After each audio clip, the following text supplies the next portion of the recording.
Abigail Whittaker's hands were shaking so hard she couldn't sign her own name. The pen slipped. Ink bled across the paper like a wound.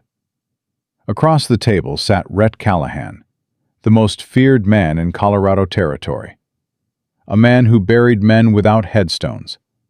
A man who owned half the valley and terrified the other half. And in 30 seconds, he would own her too.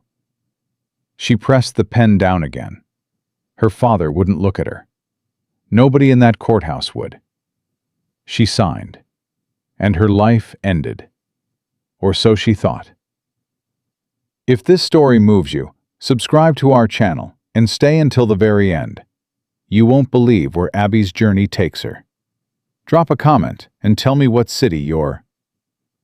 The ink wasn't even dry when banker Edgar Whitmore smiled. Not a real smile. The kind a man wears when he's won something he didn't earn.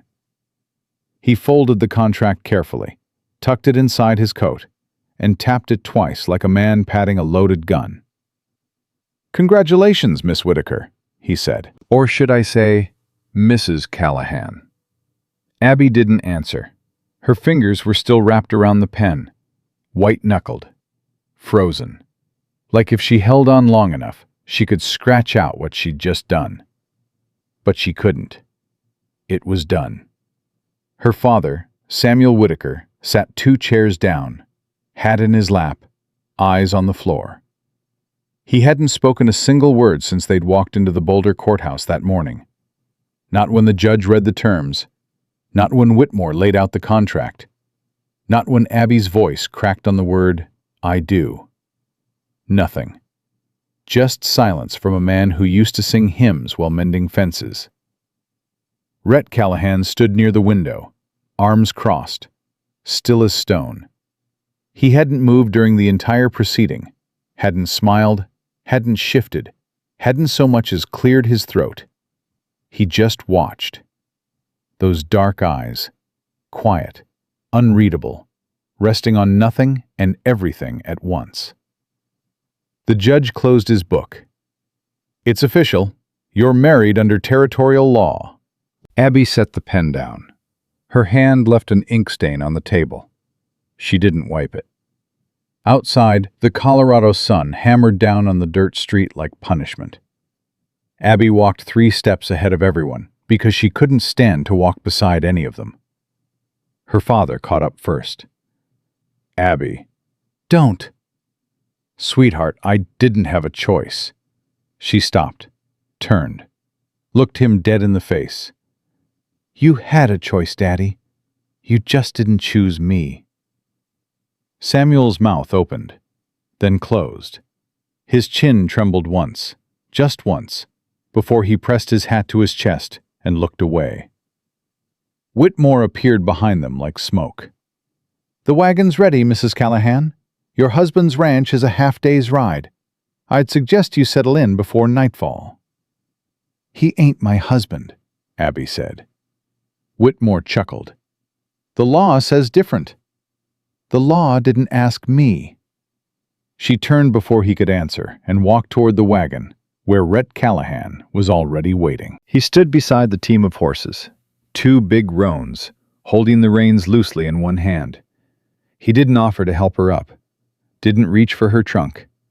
He just waited. Abby climbed up herself. She sat on the far edge of the bench, as far from him as wood allowed. Rhett climbed up on the other side, took the reins, clicked his tongue once. The wagon lurched forward, and Boulder disappeared behind them in dust. They rode in silence for the first hour. Abby kept her eyes straight ahead, her jaw set, her hands clasped in her lap so tight her knuckles ached. She could feel him beside her, the sheer physical weight of him. Rhett Callahan wasn't a small man.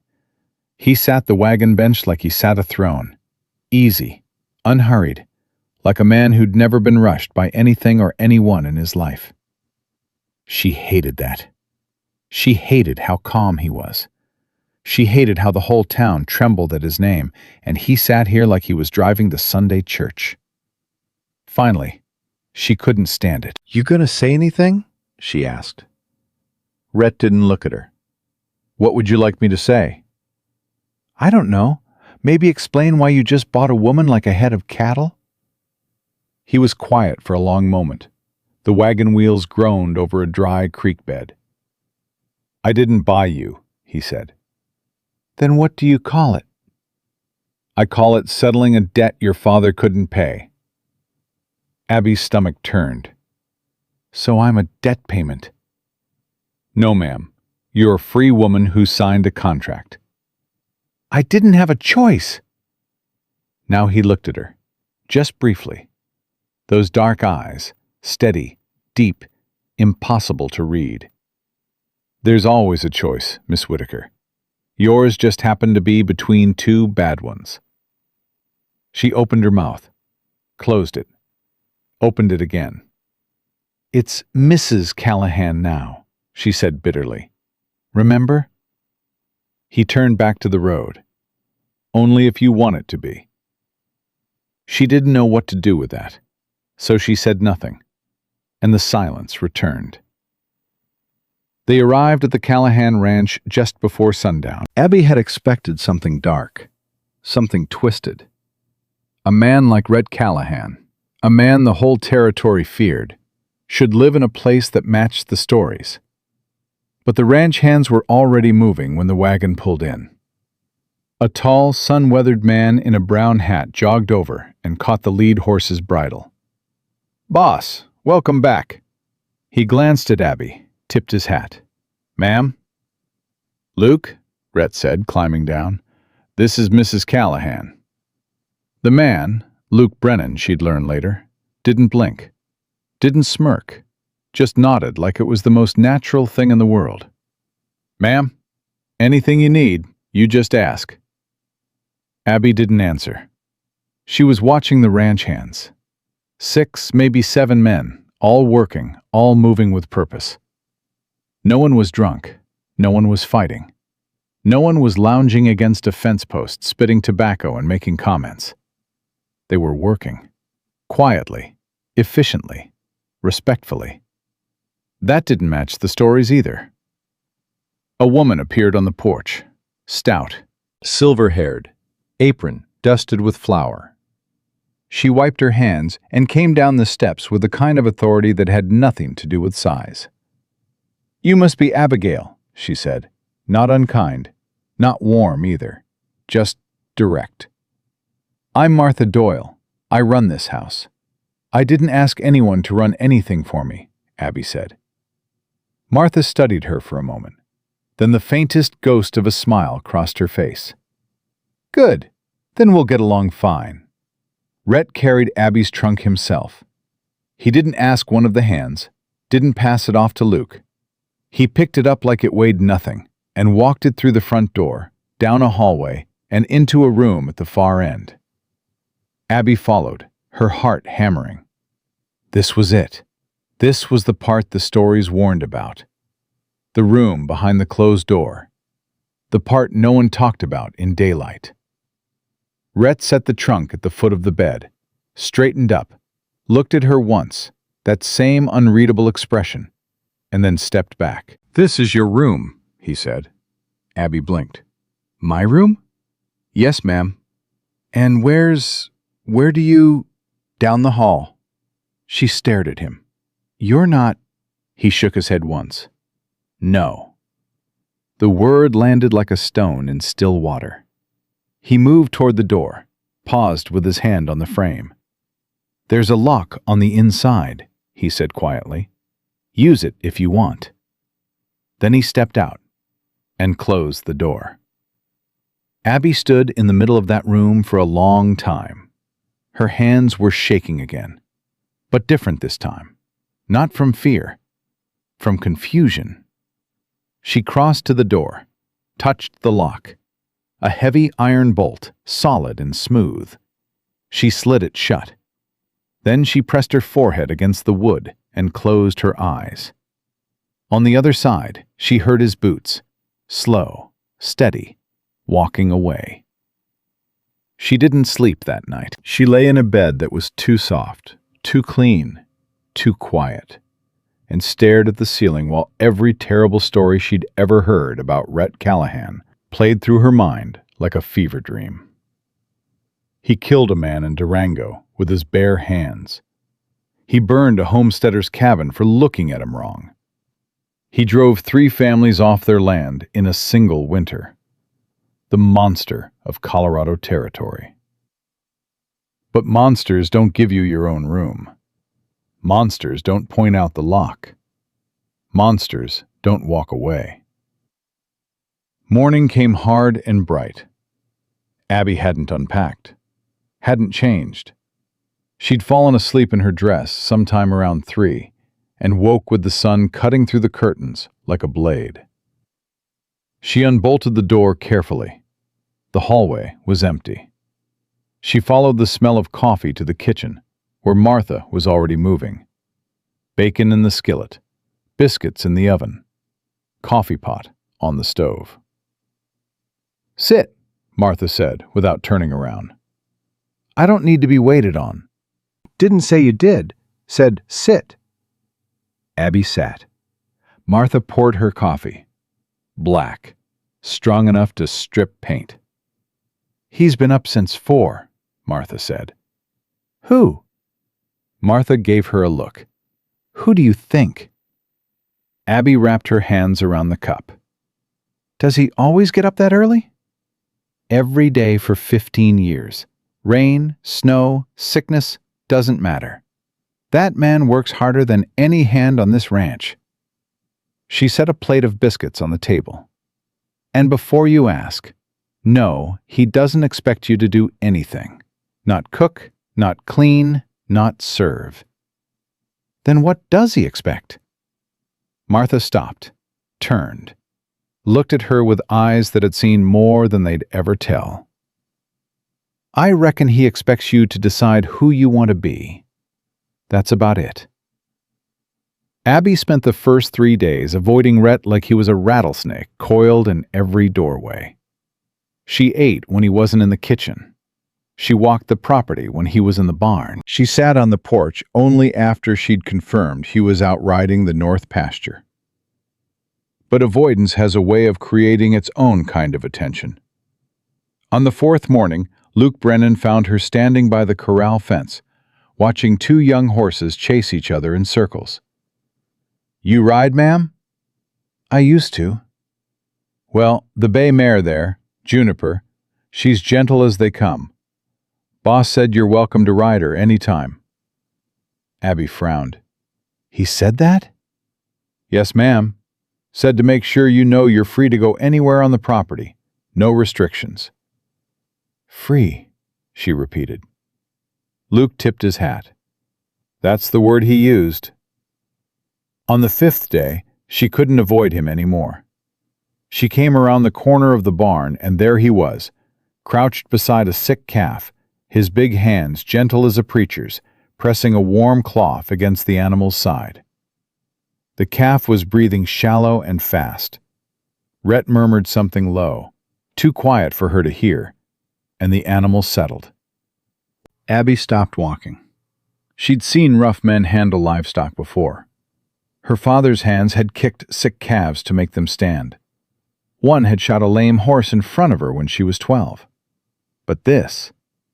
Rhett's hands moved like they were touching something sacred, patient, careful, like the calf's pain was his own. He didn't look up, but he knew she was there. "She got into some bad water," he said. "Creek bed's been stagnant since June. I'm moving the herd to the upper pasture tomorrow." "Will she make it?" He paused. "If she fights, she will." Something in the way he said it made Abby think he wasn't just talking about the calf. She stood there for another minute. Then she did something she hadn't planned. She knelt down beside him. "Show me what to do," she said. He looked at her, really looked at her, not the quick glances from the wagon or the doorway. A full, steady gaze that held weight and warmth and something she couldn't name. "Hold the cloth here," he said. "Keep it warm. I'll get more water." He stood and walked toward the well. Abby pressed the cloth against the calf's side and felt the tiny heartbeat fluttering beneath her hand. Fast, fragile, fighting, like her own. That evening, Martha set 3 places at the dinner table. Abby looked at the third setting. "Is someone joining us?" Martha raised an eyebrow. "It's his house." When Rhett came in, he'd washed up, changed his shirt. His hair was damp. He pulled out a chair and sat without ceremony. "Calf's breathing easier," he said to no one in particular. "Good," Abby said. It was the first civil word she'd spoken to him in 5 days. He glanced at her. The corner of his mouth moved, not quite a smile, something quieter, something like relief. They ate in near silence, but it was different from the wagon silence. That had been the silence of strangers forced together. This was the silence of 2 people carefully making room. After dinner, Rhett stood, carried his plate to the basin, then paused at the kitchen doorway. "Thank you," he said. Abby looked up. "For what?" "For helping with the calf." "She's just a calf." "Everything matters, Miss Whitaker." He caught himself. "Mrs. Callahan." She held his gaze for a moment. "Abby," she said quietly. "Just Abby." Something shifted in his eyes. Something deep and guarded cracked open, just a sliver, before he covered it again. "Abby," he repeated, like he was testing how it felt. Then he nodded once and walked away. That night, she didn't bolt the lock. She thought about it. She stood at the door with her hand on the iron bolt and her heart pounding like hooves on hardpack. Every story said lock it. Every instinct said lock it. But something else, something small, stubborn, and reckless, said don't. She left it open. And in the morning, when she opened the door, nothing had changed. The hallway was empty. The house was quiet. And somewhere outside, she could hear Rhett Callahan's voice, low, steady, patient, talking to the horses like they were the only ones in the world worth trusting. She stood in that doorway for a long time, and for the first time since she'd signed that paper in the courthouse, she didn't feel sold. She felt seen. But what Abby didn't know, what no one on that ranch knew, was that Edgar Whitmore was already making plans. He sat in his office in Boulder that same morning, ledger open, pen moving. The Callahan marriage wasn't supposed to hold. It was supposed to break her, break him. Give Whitmore legal grounds to seize both properties when the contract inevitably collapsed. But 5 days in, and no word of trouble. No screaming, no running, no annulment petition. Whitmore closed the ledger. "If the fire won't start on its own," he muttered, "then I'll light it myself." He pulled a fresh sheet of paper toward him and began to write. The letter arrived on a Tuesday. Luke brought it in from the gatepost where the mail rider had left it, turned it over once, and handed it to Rhett without a word. The envelope was thick, cream-colored, stamped with the seal of the First Bank of Boulder. Rhett opened it at the kitchen table while Abby was pouring herself coffee. She watched his face. Nothing changed, not a muscle, not a flicker. He read the entire letter, both pages, folded it neatly, and set it beside his plate. "Trouble?" Martha asked from the stove. "No," Rhett said, but his hand stayed on the letter a beat too long. Abby set the coffee pot down. "What does Whitmore want?" Rhett looked at her. Something passed through his eyes. Surprise, maybe, that she'd read the situation that fast. "He wants to inspect the property lines," Rhett said. "Claims there's a boundary dispute between Callahan land and your father's old acreage." "There's no dispute. That boundary's been marked since before I was born. I know. Then why's he coming? Rhett picked up his coffee, drank, set it down. Because he wants to see if we're falling apart. The word we landed between them like a dropped glass. Neither one picked it up. Martha turned from the stove, eyes sharp. That snake's been circling this ranch since your daddy built it, Rhett. Don't give him an inch. I don't intend to. When's he coming? Abby asked. Friday. 3 days. Abby's stomach tightened. She'd spent the last week learning the rhythms of this ranch. The quiet mornings, the steady work, the careful distance between her and Rhett that was shrinking by inches she couldn't measure. And now Whitmore was dragging his poison right to the front door. I want to be there, she said. Rhett shook his head. You don't need to deal with him. I've been dealing with him my whole life. He held my father's debt over our heads for 6 years. I know how he works. Which is exactly why I should be there, she set her jaw. He expects me to hide. That's what he wants. A scared bride locked in a back room. Rhett studied her for a long moment. All right, he said. Martha snorted. Lord help that banker. Abby almost smiled. Almost. She picked up her coffee and walked out to the porch. And she didn't realize until she was halfway through the cup that she'd just fought to stand beside Rhett Callahan. Not against him. Beside him. That thought unsettled her more than Whitmore's letter ever could. The next 3 days moved like a river picking up speed. Abby threw herself into the ranch in ways she hadn't planned. She helped Martha reorganize the kitchen stores, tallied the grain inventory when Luke mentioned it was overdue, and spent 2 hours in the barn with a hand named Colton, who was trying to break a young stallion with more force than sense. You're scaring him, she told Colton flatly.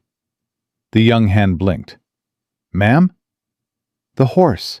You're yanking the bit every time he resists. He's not fighting you. He's afraid of you.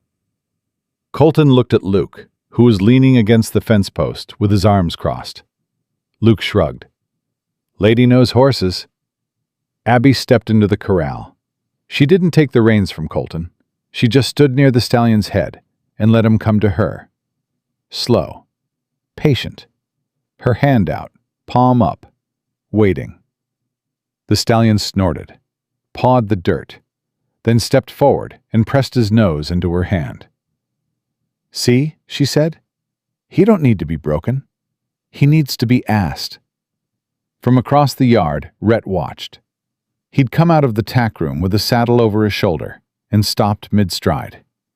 Just stood there, watching this woman who was supposed to be a debt payment, a legal formality, a name on a contract, calm a horse that 3 of his best hands couldn't touch. Luke appeared beside him. She's something, boss. Rhett said nothing, but he didn't move either, not for a long time. That evening, something shifted at the dinner table. It was small, so small that if you weren't paying attention, you'd miss it. Rhett asked Abby about the grain count. Not politely, not formally, the way a man asks a partner about the business they share. We're short about 200 pounds of oats, she said. The summer order didn't account for the new horses Luke brought in last month. I'll send word to the feed store in Boulder. Don't use Whitmore's supplier. He marks up 15% and the quality's poor. There's a mill in Golden. My father used them before the debt got bad. Fair prices, honest weight. Rhett set down his fork. You know the name? Patterson and Sons. Ask for the old man, not the son. The son'll try to charm you. The old man just does the math. Martha, standing at the counter with a dish rag in her hand, looked back and forth between them like she was watching the first green shoot push through hard ground. Rhett nodded. I'll send Luke in the morning. I can write the order tonight, Abby said. I kept my father's books for 3 years. I know what a ranch this size needs. I don't doubt that. It was the way he said it. No hesitation, no surprise, just fact. Like he'd known it all along and was simply waiting for her to say it out loud. Abby looked down at her plate. Her throat felt tight. No man had ever said, "I don't doubt that," to her in her entire life. Not once. Friday came in hot and heavy. Abby was on the porch when the buggy appeared on the road. She recognized Whitmore's rig before she could see his face, that black lacquered carriage that looked like a coffin on wheels. Rhett came out of the house and stood beside her. Not close, but close enough. "You don't have to do this," he said quietly. "I know. That's why I'm doing it." He glanced at her. Something moved in his face. Not a smile, not relief. Something fiercer, something that looked dangerously close to respect. Whitmore's carriage pulled up in a cloud of dust. The banker stepped down like he was arriving at his own property.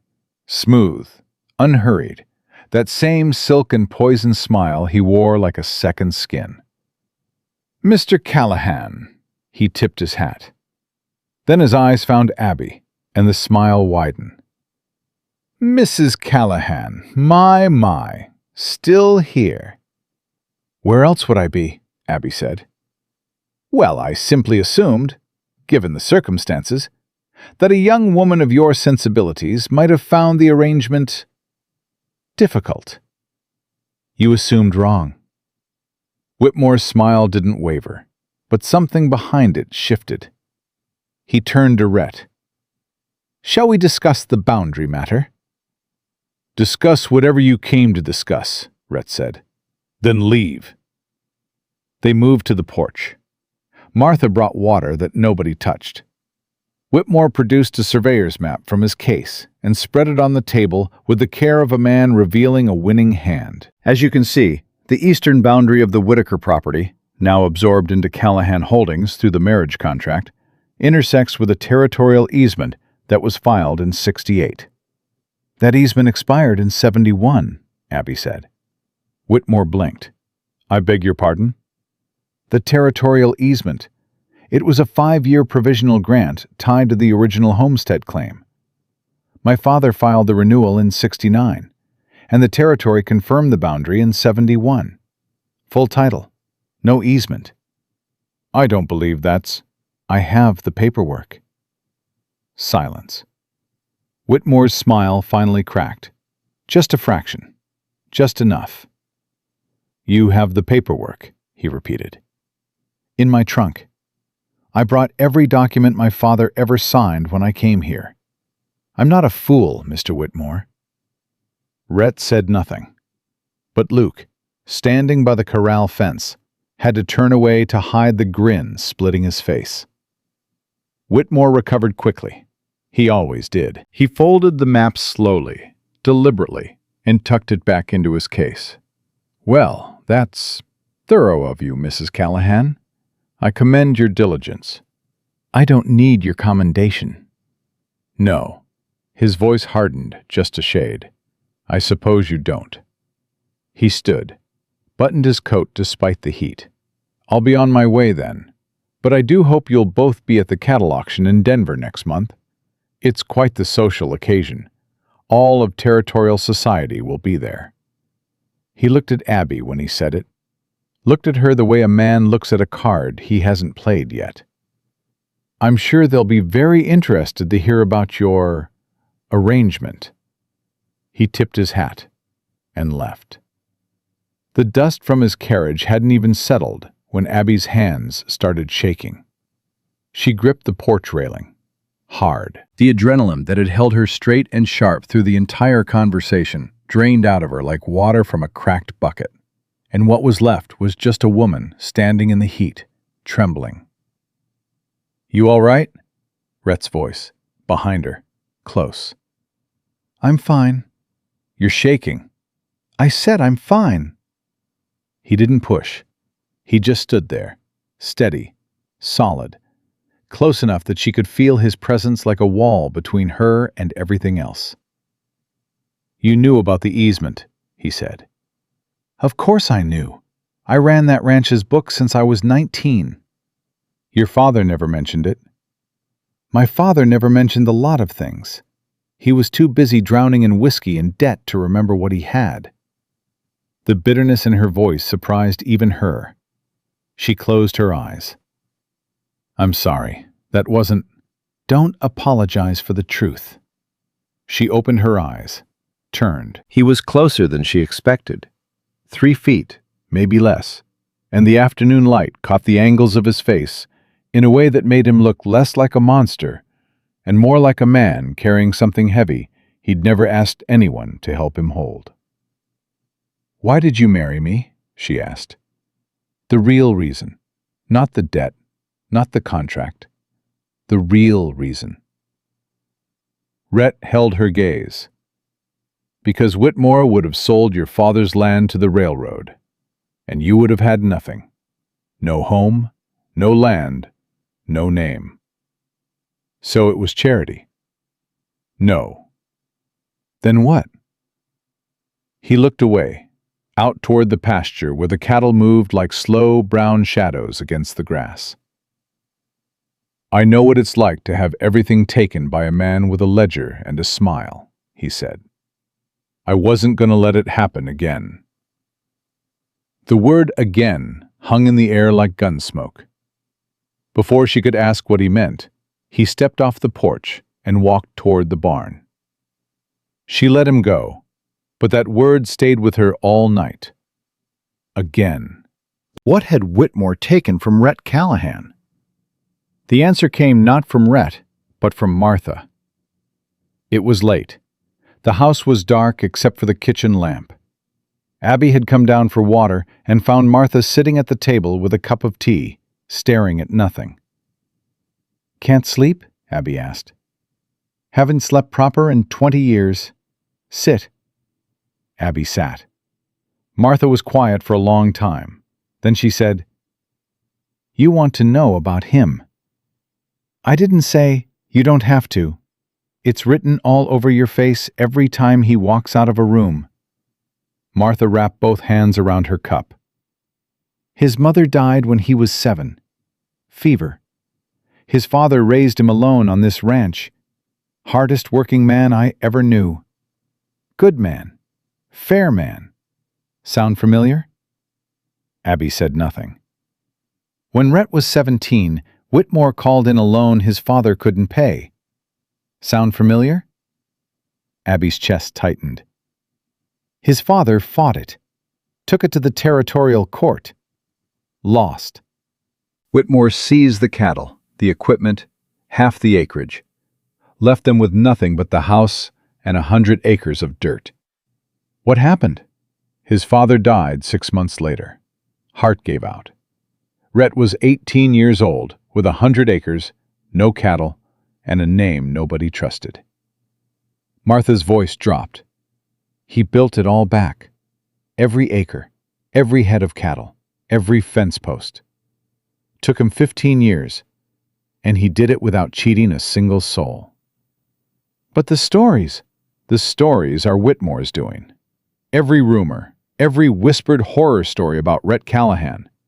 Who do you think planted them? A feared man can't get allies. A feared man can't get credit. A feared man can't fight a banker in court because no jury will side with a monster. Abby felt something crack inside her chest. Not break, crack. The way ice cracks on a river in spring. Not destruction, release. He never corrected them, she whispered. The stories. He never told anyone the truth. Who'd believe him? Martha said. That's the genius of it. Whitmore built a cage out of lies and locked Rhett inside it. And every year he squeezes a little tighter. And the marriage? The marriage was Whitmore's idea. He wanted Rhett to fail, wanted you to run, wanted the contract to collapse so he could claim fraud and take everything. Callahan land and Whitaker land in one stroke. Abby sat very still. The whole picture rearranged itself in her mind. Every piece she'd been holding, the locked door, the separate rooms, the distance, the patience, the quiet, relentless dignity of a man the world called a monster. All of it clicked into place like the tumblers of a lock she'd been trying to pick for 2 weeks. He hadn't bought her. He'd saved her. And he'd done it knowing that the very act of marrying her was exactly what his enemy wanted. Why? Abby's voice was barely a breath. Why would he walk into Whitmore's trap? Martha looked at her with eyes that held 15 years of watching a boy become a man, alone, against everything, without complaint. Because he couldn't stand by and watch it happen to someone else. Abby pressed her hand over her mouth. She didn't cry. She wouldn't cry. But something inside her shifted so hard and so fast that she had to grip the edge of the table to keep from falling apart. Martha reached across and covered Abby's hand with her own. "He won't tell you any of this," Martha said. "He'd rather die than ask for pity. So I'm telling you, because someone needs to know who that man really is." "I'm starting to," Abby whispered. "Good." Martha squeezed her hand once. "Now finish your water and get some sleep. You've got a ranch to help run in the morning." Abby went back to her room. She stood at the door. The lock was still unbolted. Had been for 3 nights now. She touched the iron bolt, cold under her fingers. Then she opened the door wider, all the way, left it open, and lay down in the dark, listening to the quiet house breathe around her, thinking about a boy of 18 standing in the ruins of everything his father built, making a decision that would take 15 years to prove right. She fell asleep with her hand pressed against her chest, feeling her own heartbeat. Steady now. Not afraid. The next morning, Abby found Rhett in the barn before dawn. He was saddling his horse, a big black gelding named Solomon, and he turned when he heard her boots on the dirt floor. "You're up early," he said. "I want to ride the property lines with you." He paused. "All of them?"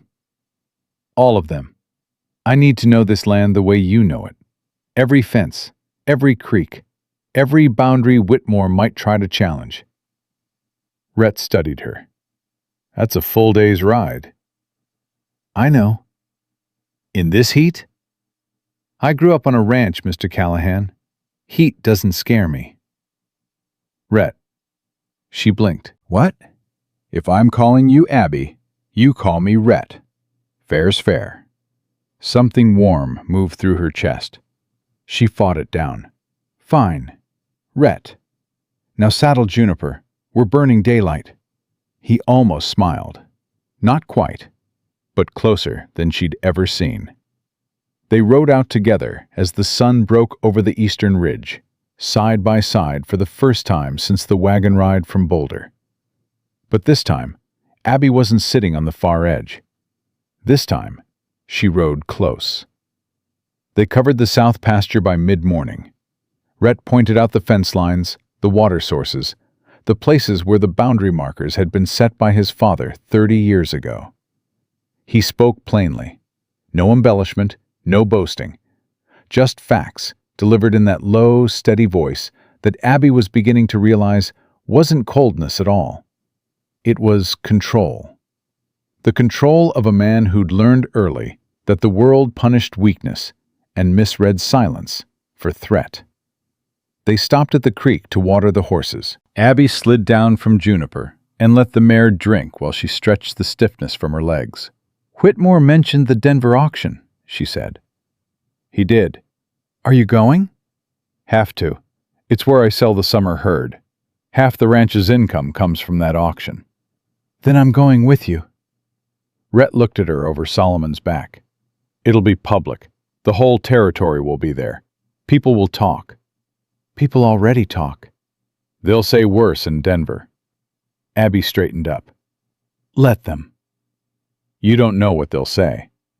I know exactly what they'll say. They'll say you bought a bride. They'll say I was sold like cattle. They'll say I'm either a fool or a prisoner." She met his eyes. "And I'll stand right there beside you and prove every single one of them wrong." Rhett was quiet for a long time. The creek murmured. The horses drank. "Why?" he asked. "Because Martha told me what Whitmore did to your father."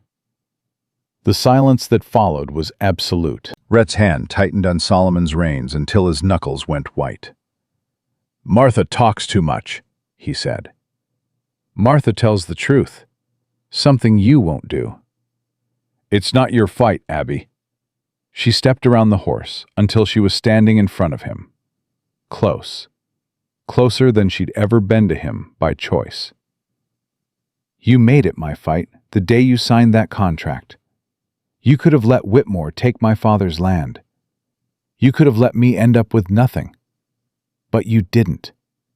Her voice shook, not with fear, but with something harder, something forged. "So don't you dare stand there and tell me it's not my fight." Rhett looked down at her, and for the first time, the very first time, she saw something in his eyes that wasn't guarded, wasn't controlled, wasn't locked behind 15 years of walls and silence and survival. It was raw, open, terrified. Not of her, of what she was making him feel. "Abby," he started. "Don't." She held up her hand. "Don't say anything you're going to take back. Just let me be here. Let me help. That's all I'm asking." He swallowed hard, nodded once. "All right," he said. "Denver. Together." She nodded back. They mounted up and rode north without another word. But something between them had crossed a line that neither of them could uncross. And 40 miles east, in his office in Boulder, Edgar Whitmore finished the last of 3 letters.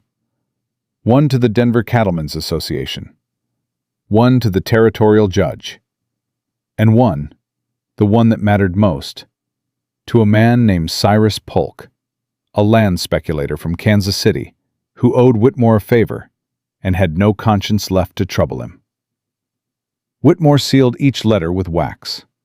The Callahan marriage was supposed to collapse. It was collapsing in the wrong direction.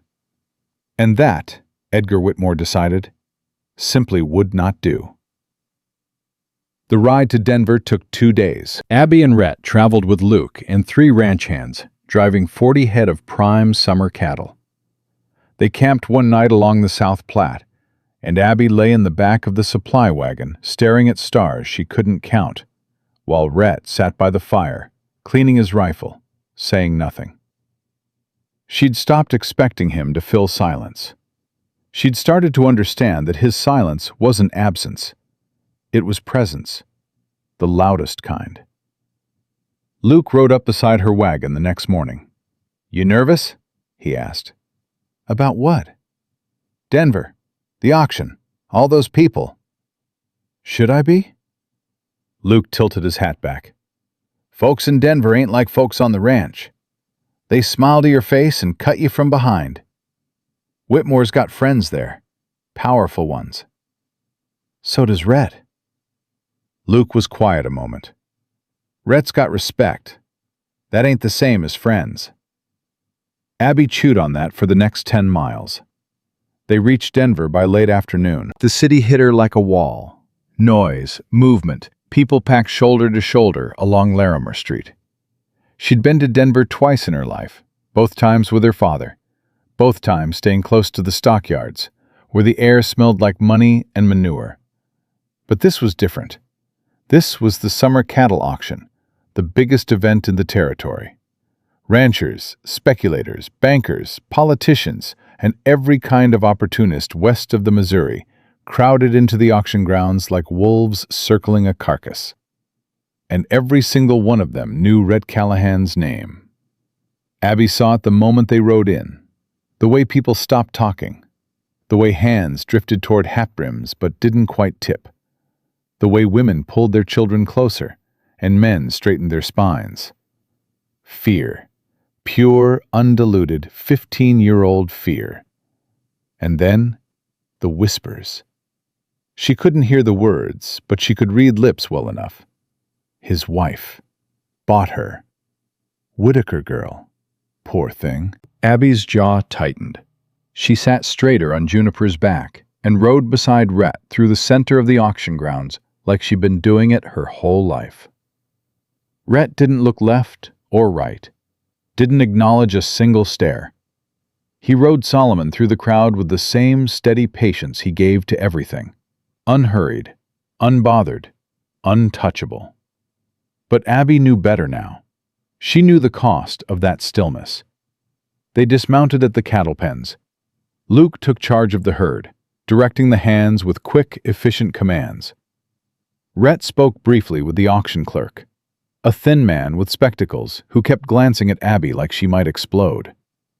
"Callahan herds in pen 12, the clerk said. "Bidding starts tomorrow at 8. "We'll be ready," Rhett said. "And, the clerk lowered his voice. "Mr. Whitmore's already here. Arrived yesterday. He's been, well, talking." "He's always talking." "Yes, sir, but this time he brought a lawyer." Rhett's expression didn't change, but Abby saw his hand close into a fist at his side. Just for a second. Then it opened again. "Thank you," Rhett said. They walked away. Abby matched his stride.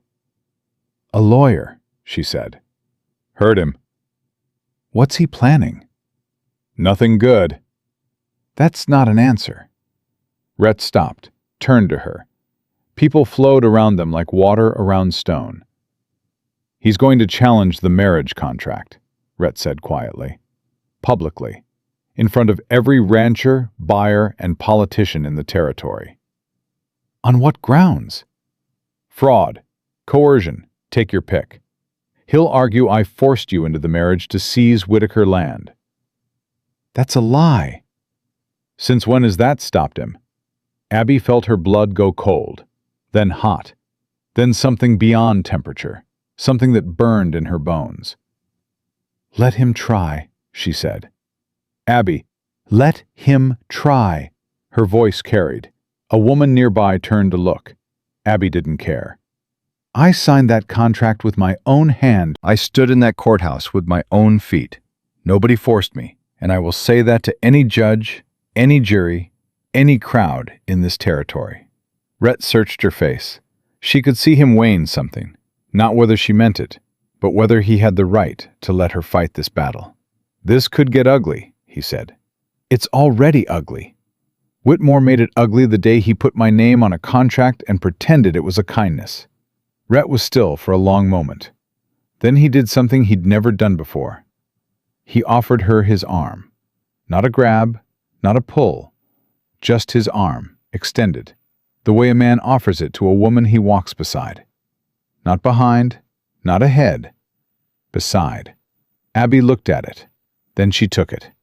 And they walked through the Denver auction grounds together, arm in arm, while the entire territory watched and whispered and wondered what in God's name was happening to the monster of Colorado. That evening, the trouble started. They were at the stockman's dinner, a formal affair held in a big hall near the auction grounds. Long tables, oil lamps, beef and whiskey. Every rancher of consequence in the territory was there, and so was Whitmore. He sat 3 tables away, flanked by a sharp-faced man in a city suit, the lawyer, and the heavy-set stranger Abby didn't recognize. The stranger had small eyes and a way of scanning the room that reminded her of a coyote circling a henhouse. "Who's the big man with Whitmore?" Abby asked Luke quietly. Luke's face hardened. "Cyrus Polk, land speculator out of Kansas City. He's the one who handles the dirty work Whitmore won't touch." "What kind of dirty work?" "The kind that doesn't leave witnesses." Before Abby could respond, Whitmore stood. He raised his glass. The room quieted. "Gentlemen and ladies," He nodded toward the few women present. "A toast to the finest cattle season in territorial history, and to the fine ranchers who make this land what it is." Polite applause. But Whitmore wasn't done. "I'd especially like to congratulate our friend Rhett Callahan on his recent nuptials." His smile widened, sharpened. "It's not every day a man acquires both a wife and 1,000 acres in a single transaction." Laughter. Nervous, scattered, but laughter. Abby's blood turned to ice. Rhett didn't move, didn't react, sat like he was carved from the same wood as his chair. But under the table, Abby felt his hand, resting on his knee, clenched so hard the knuckles cracked. She didn't think, didn't plan, didn't weigh the consequences. She stood. Every eye in the room turned to her. "I appreciate the congratulations, Mr. Whitmore." Her voice was steady, clear, carrying to every corner. "And I'd like to offer one in return.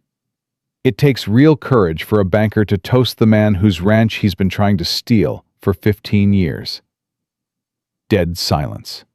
The kind of silence that has weight. Whitmore's smile froze. "Mrs. Callahan, I'm sure I don't know what you mean." "Then let me clarify. You called in my father's debt, knowing he couldn't pay. You engineered a marriage contract designed to fail. And now you're sitting in this room with a Kansas City land speculator." She looked directly at Polk, who stopped chewing mid-bite.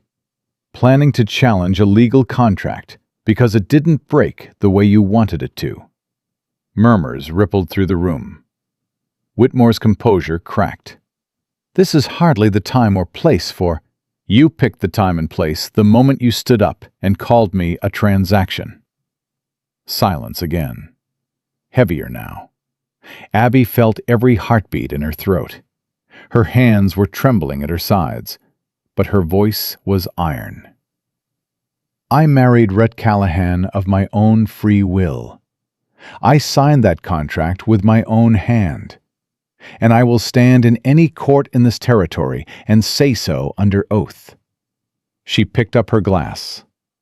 "To the cattle season," she said, and sat down. For 3 full seconds, nobody moved. Then Luke Brennan raised his glass. "To the cattle season." One by one, slowly, then all at once, the room followed, every glass raised. Except Whitmore's.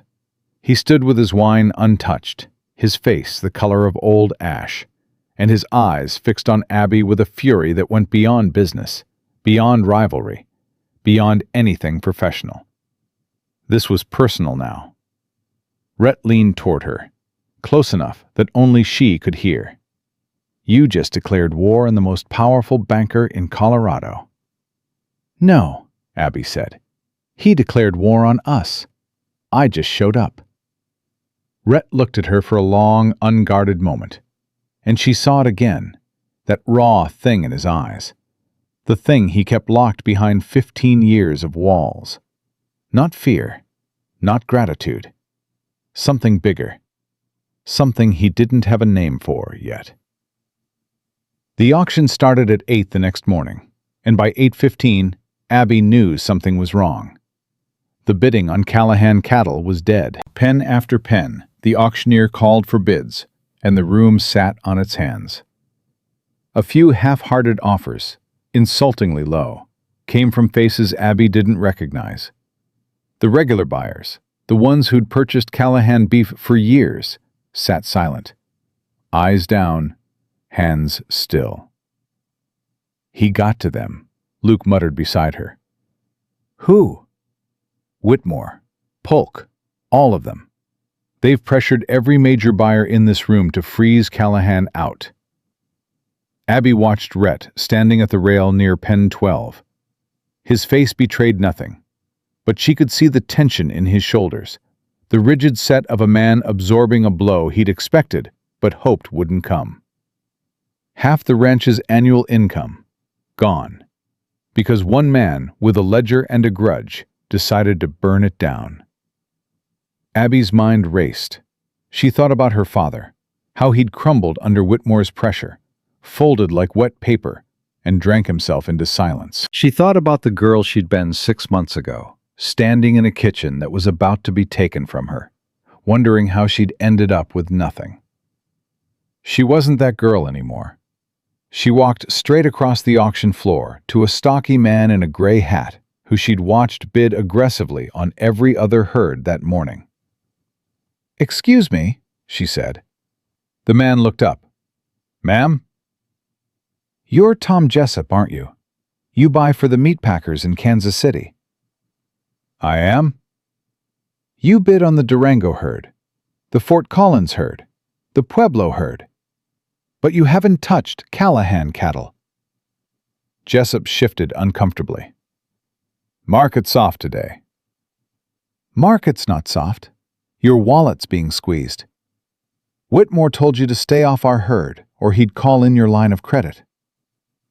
Jessup's face went pale. "Ma'am, I don't think—" "I think you do." Abby stepped closer, dropped her voice. "I also think you've bought Callahan beef for 6 years because it's the best in the territory, and you know it." "So here's what I'm offering. Direct sale, outside the auction, at last year's price. No middleman, no Whitmore. Cash on delivery." Jessup stared at her. "That's not how it's done." "It is now." He looked past her toward the auction floor, where Whitmore's lawyer was whispering in the auctioneer's ear. "If Whitmore finds out—" "Whitmore is going to find out a lot of things before this week is over. The question is whether you want to be on the right side of it." Jessup chewed his lip, looked at her, looked at the cattle, looked back at her. "Last year's price?" "Every head." "You got the authority to make that deal?" Abby didn't hesitate. "I'm Mrs. Callahan. That's all the authority I need." Jessup stuck out his hand. Abby shook it. Hard. She found Rhett by the pens 20 minutes later.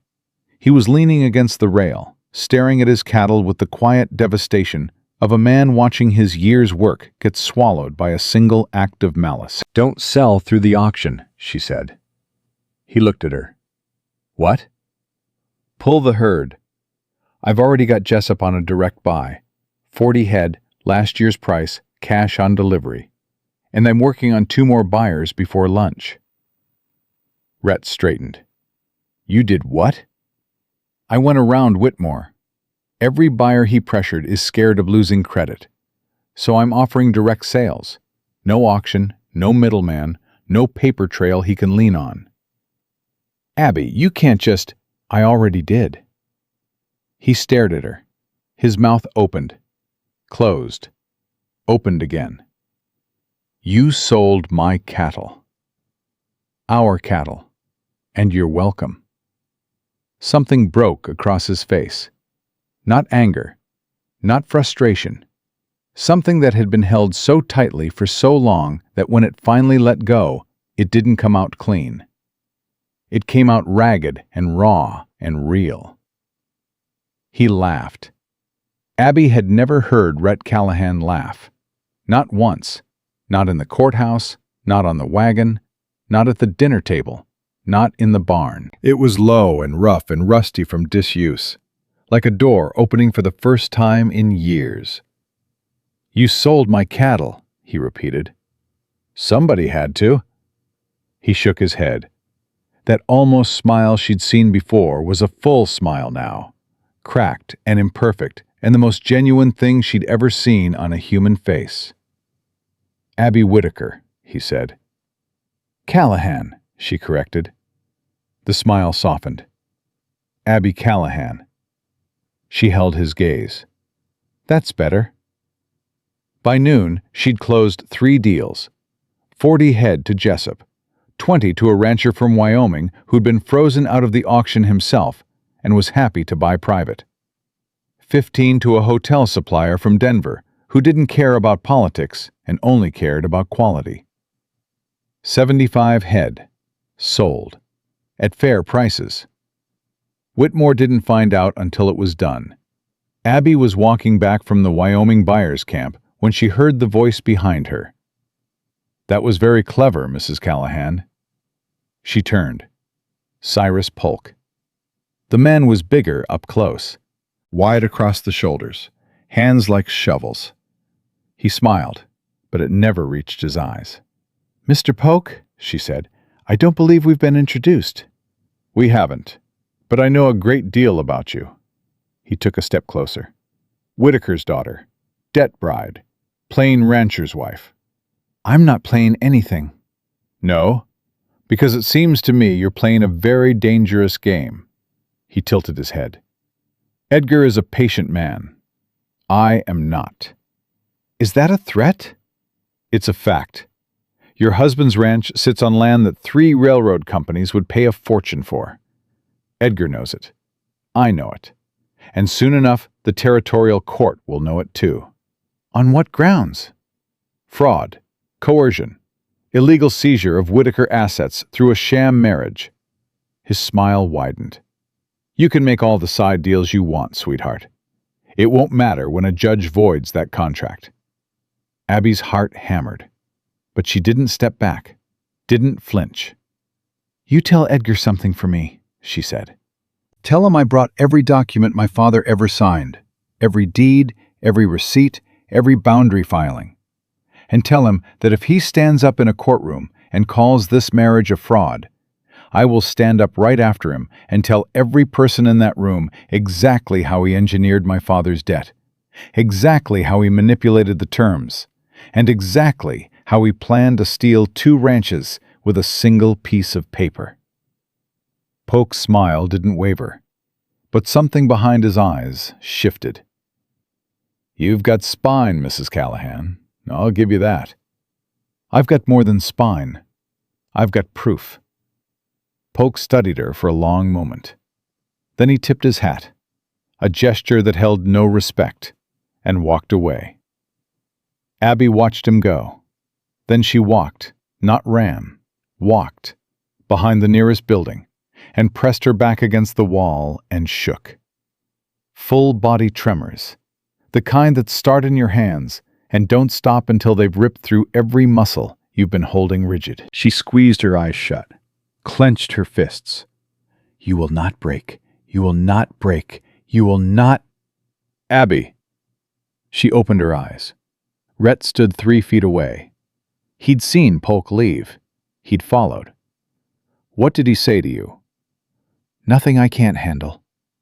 "That's not what I asked." She looked at him.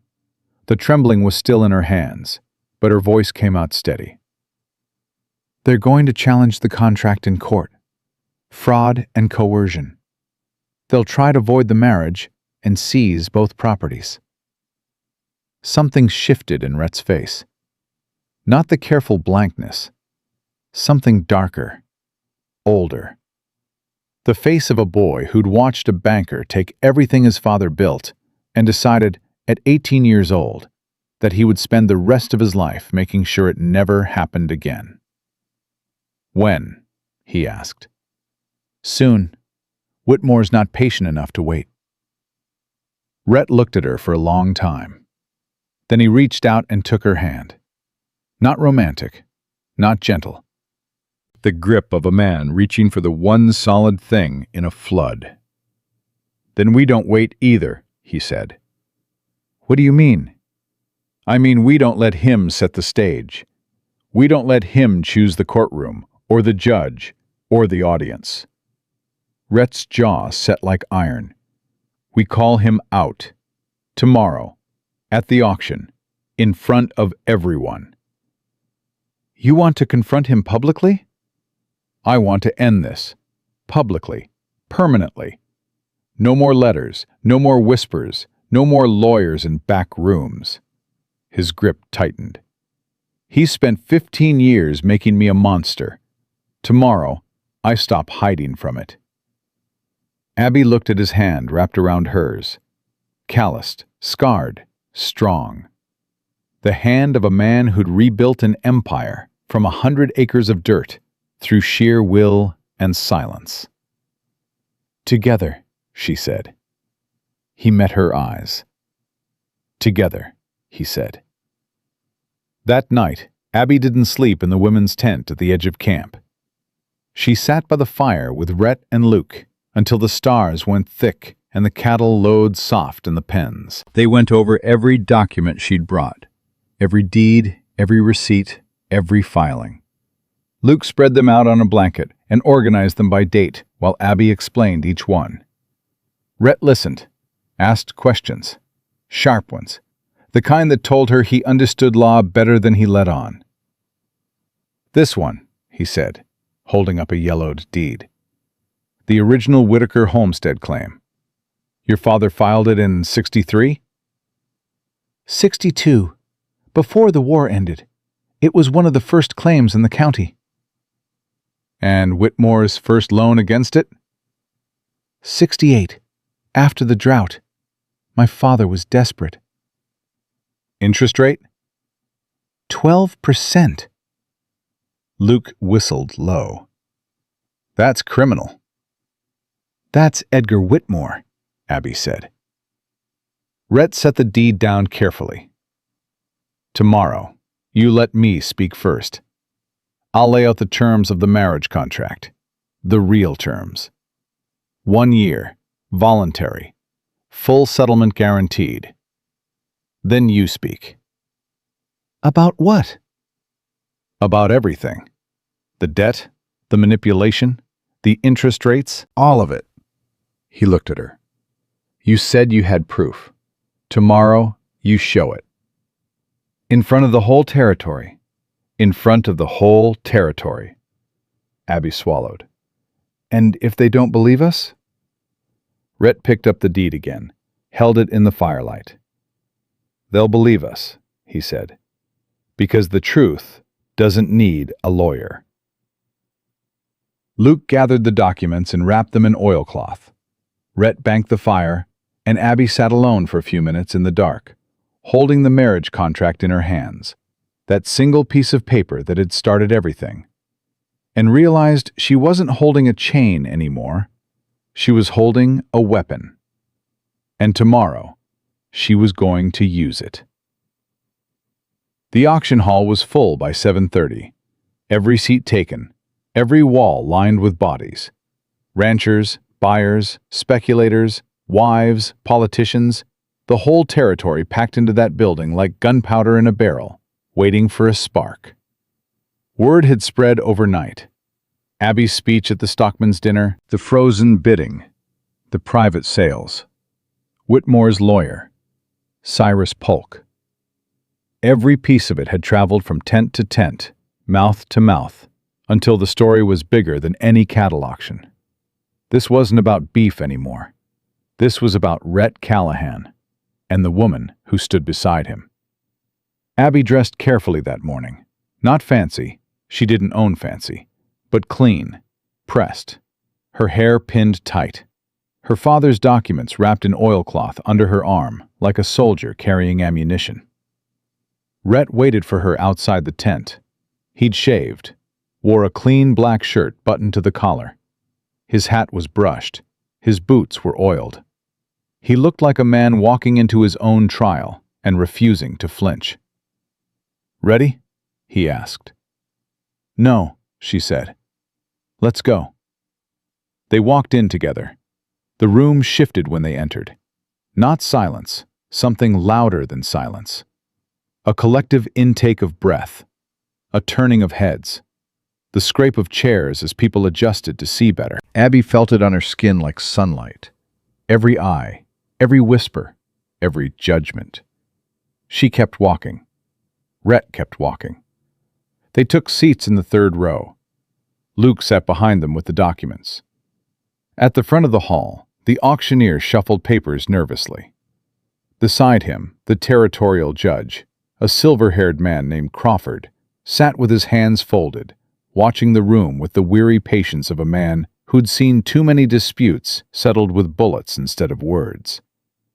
And on the far side of the front row sat Edgar Whitmore, flanked by his lawyer on the left and Cyrus Polk on the right.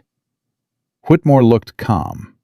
Pressed suit, polished shoes, That same silk and poison smile that Abby had known since she was a girl, watching him sit in her father's kitchen, drinking her father's coffee, calculating the exact moment to tighten the noose. The auctioneer cleared his throat. "Before we resume bidding, there's a matter to address. Mr. Whitmore has filed a formal challenge to the Callahan-Whitaker marriage contract with the Territorial Court. Judge Crawford has agreed to hear preliminary arguments here, given that the relevant parties are present." Murmurs swept the room. Judge Crawford raised a hand. The room quieted. "Mr. Whitmore, you filed this challenge. State your case." Whitmore stood slowly, buttoned his coat, turned to face the room. Not the judge, the room. Because this wasn't about law. It was about audience. "Thank you, Judge Crawford. Ladies and gentlemen, I come before you today not as a banker, but as a concerned citizen of this territory." He paused. Let that settle. 3 weeks ago, Rhett Callahan entered into a marriage contract with Miss Abigail Whitaker, the daughter of a man who owed a considerable debt to my bank. He paced, slow, deliberate. Now, marriage is a sacred institution. We all agree on that. But what happens when a marriage is not born of affection or even mutual respect, but of financial coercion? He stopped, looked directly at Abby. Miss Whitaker was given a choice: marry a man she'd never met, or watch her father lose his land. That is not a choice. That is extortion. Whispers, nods. A few women in the back row exchanged glances. Whitmore's voice softened, the practiced softness of a man who'd learned that a knife wrapped in velvet cuts deeper. "I believe this contract should be voided. I believe Miss Whitaker was coerced. And I believe the Callahan acquisition of Whitaker land constitutes fraud under territorial law." He sat down. The room buzzed. Judge Crawford looked toward Rhett. "Mr. Callahan, you may respond." Rhett stood. The buzzing stopped. When Rhett Callahan stood in a room, the room remembered why it was afraid. Not because of violence, not because of threats, because of mass, the sheer gravitational weight of a man who took up space without apology and spoke without waste. "Judge Crawford," he said, "I appreciate the opportunity." He didn't pace, didn't perform. He stood where he was and spoke like a man used to talking to cattle and horses. Plain, direct, no decoration. 3 weeks ago, I entered into a marriage contract with Abigail Whitaker. The terms were simple. He reached back. Luke placed a document in his hand. 1 year, voluntary. At the end of 12 months, Mrs. Callahan is free to leave with full financial settlement. Land, livestock, and cash equal to the assessed value of the Whitaker property. He held up the contract so the room could see it. This isn't a purchase. It's a partnership with an exit clause. He set the document on the judge's table. "Mr. Whitmore claims coercion. But I'd like the court to note that the coercion didn't come from me. It came from the man who held Samuel Whitaker's debt at 12% interest for 6 years, who refused every restructuring offer, and who waited until the debt was unpayable before offering a single solution: a marriage that he himself arranged." The room shifted. Heads turned toward Whitmore. "I didn't approach the Whitaker family," Rhett said. "Whitmore did. I didn't set the terms. Whitmore did. I signed the contract because the alternative was watching a good man lose his land and his daughter lose her home. If that makes me guilty, then I'm guilty." He turned to the judge. "But I ain't the one who should be on trial here." He sat down. The room erupted. Voices, arguments. The judge banged his hand on the table twice before silence returned. Whitmore's lawyer was already on his feet, sharp-faced, city-suited, the kind of man who charged by the syllable. "Your Honor!" Mr. Callahan's version is touching, but it ignores the fundamental issue. Miss Whitaker was a vulnerable young woman with no independent counsel, no legal representation, and no realistic alternative. The contract may have appeared voluntary, but the circumstances rendered true consent impossible. I'd like to respond to that. Every head turned. Abby was standing. She hadn't planned it, hadn't rehearsed it. The words had simply risen inside her like water behind a dam. And when the lawyer said, "True consent impossible," the dam broke. Judge Crawford looked at her. "Ma'am, this is an informal proceeding, but I'm the woman whose consent is being questioned, Your Honor. I'd say that gives me standing." Crawford studied her for a moment. Then he nodded. "Go ahead." Abby stepped into the aisle. She could feel her heartbeat in her teeth. Her hands were shaking again. They always shook, she was learning, right before she did something that mattered. "Mr. Whitmore says I was coerced." She looked at the banker. He met her gaze with that smooth, empty smile. "He's right. I was coerced. But not by Rhett Callahan." She turned to the room. "Edgar Whitmore held my father's debt for 6 years. During that time, my father made 17 separate payments. I know because I kept the books. 17 payments totaling over $2,000. And do you know how much the principal decreased?" She paused. 0. Not 1 cent. Because the interest rate was 12% compounded quarterly, and every payment my father made went straight into Mr. Whitmore's pocket without touching the original debt. Murmurs. Louder this time. When my father finally couldn't pay, Mr. Whitmore didn't offer restructuring, didn't offer extension. He offered a marriage. His idea, his terms, his arrangement. She looked at Whitmore. "You engineered this, Edgar. Every piece of it. You wanted the Whitaker land, but you couldn't seize it outright because my father's homestead claim predates your bank's charter. So you needed a legal mechanism, a marriage contract that would transfer ownership. And when that contract didn't collapse on its own, you came here with a lawyer and a land speculator to tear it apart yourself." Whitmore's lawyer stood. "Your Honor, this is speculation." "It's not speculation. It's arithmetic." Abby turned to Luke. "The documents." Luke stood and brought the oilcloth bundle to the judge's table. Abby unwrapped it with steady hands, steadier than she felt, and spread the papers in a row. Every payment receipt, every interest calculation, every letter my father sent requesting reduced terms. She pointed to a stack on the right. And every denial, signed by Edgar Whitmore. The room was silent now. The deep, heavy silence of people recalculating everything they thought they knew. Judge Crawford put on his spectacles and picked up the first document. Read it. Picked up the second. The third. Whitmore stood. "Your Honor, those documents are—" "Sit down, Mr. Whitmore." Crawford's voice was iron. "I'm reading." Whitmore sat. The seconds stretched. The judge read 7 documents in total. Set them down. Removed his spectacles. "Mr. Whitmore," he said, "these payment records show a cumulative interest charge that exceeds territorial usury limits by a considerable margin." Whitmore's lawyer leaned in, whispering urgently. "Furthermore," Crawford continued, "your own correspondence, specifically this letter dated March of '73, explicitly states that the marriage arrangement was, and I quote, the most efficient resolution to the Whitaker liability. Your words, your signature." The lawyer stopped whispering.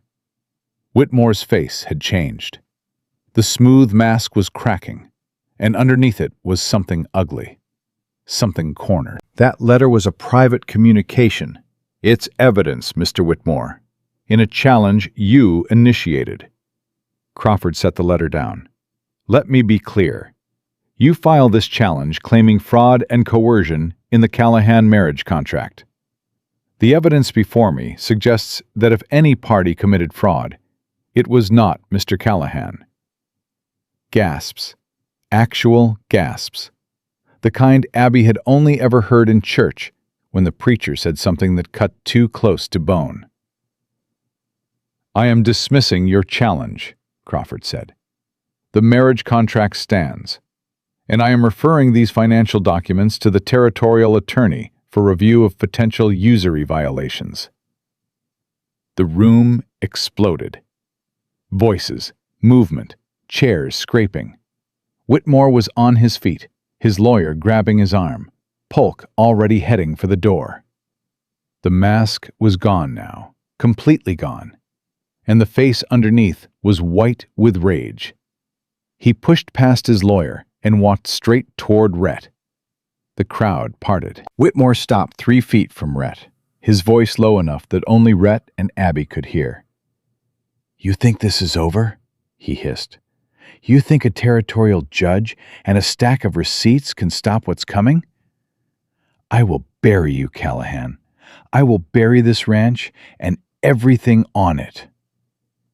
Rhett looked at him, calm, steady, unmoved. "You've been trying to bury me for 15 years, Edgar, and I'm still standing." Whitmore's eyes flicked to Abby. "She won't save you." She already did. Something crumbled in Whitmore's face. Not defeat, not yet, but the first crack. The first realization that the game he'd been playing for 15 years had just changed in a way he couldn't control. He turned and walked out. Polk was already gone.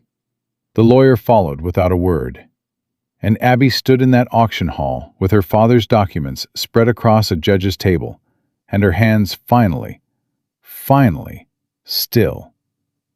Not shaking, not trembling. Still.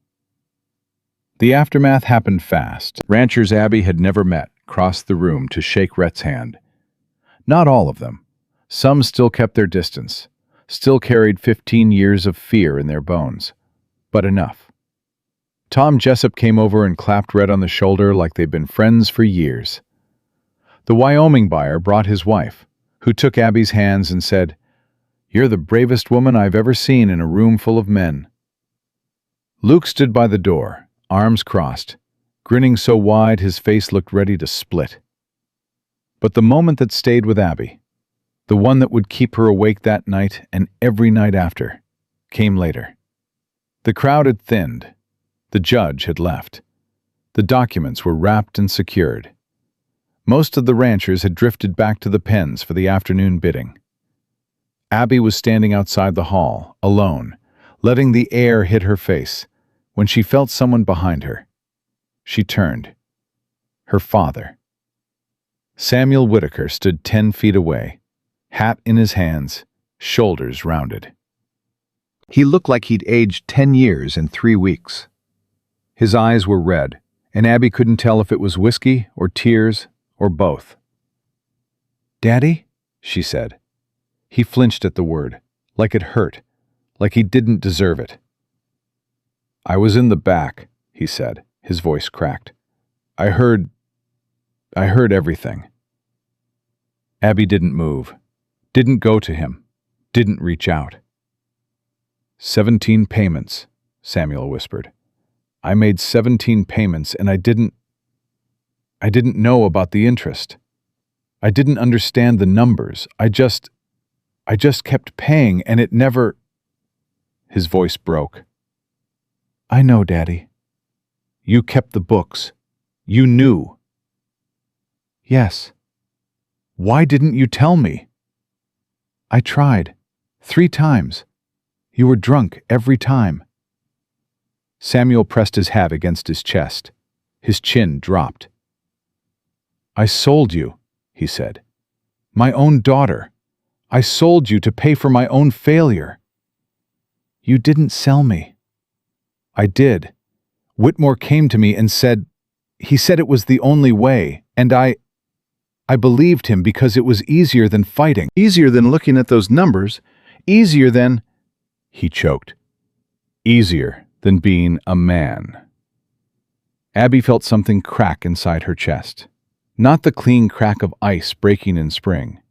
The deep, old crack of something that had been damaged for years, finally admitting it was broken. Daddy. That man in there. Samuel looked toward the hall. Callahan. He ain't what they say. No, he's not. He's a good man. I know. Better than me. Abby closed her eyes. That's not fair. It's the truth, and we both know it. She opened her eyes.